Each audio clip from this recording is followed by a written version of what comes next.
नाशिक लोकसभा निवडणुकीत महाविकास आघाडीचे संभाव्य उमेदवार म्हणून शिवसेना ठाकरे गटाचे नाशिक लोकसभा संघटक विजय करंजकर यांचे नाव घेतले जात असून याबाबत त्यांनी आपला प्रचार सुरू केला आहे। नाशिक लोकसभेतील महाविकास आघाडीत असलेल्या मित्रपक्षाच्या नेत्यांची तसेच नागरिकांची भेट घेऊन एका प्रकारे प्रचार सुरू केला आहे।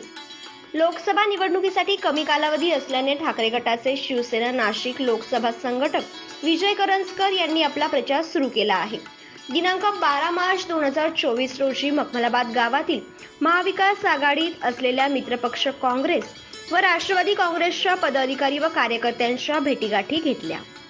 यावेळी मखमलाबाद ग्रामस्थांच्या वतीने व शिवसेना पदाधिकारी यांच्या वतीने विजय करंजकर यांचा पुष्पहार घालून सत्कार करण्यात आला। मखमलाबादमधील ग्रामस्थांनी विजय करंजकर यांना प्रचंड मताने निवडून आणू असा शब्द देखील यावेळी दिला।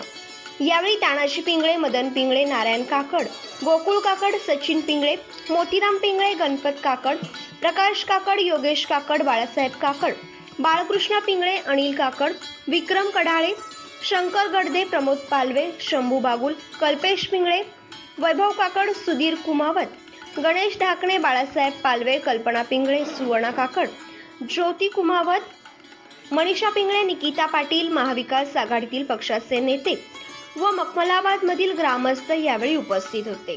जागर महाराष्ट्र न्यूज साठी अविनाश शिरसाट।